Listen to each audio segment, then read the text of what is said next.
What is a multiple listing service MLS in real estate?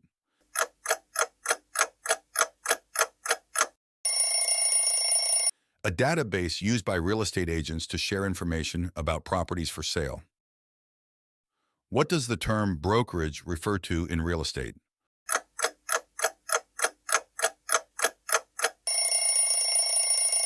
A company or agency that employs real estate agents to represent clients in real estate transactions. What is earnest money in a real estate transaction?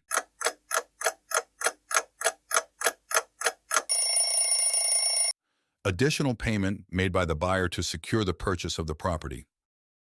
What does the term foreclosure mean in real estate?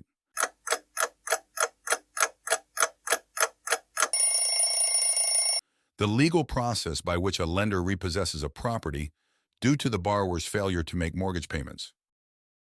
What is deed in a real estate transaction?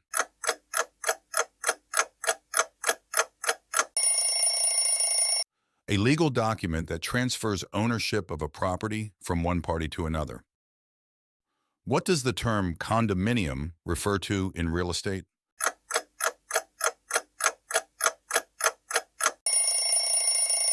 A form of property ownership where individuals own their units in jointly owned common areas.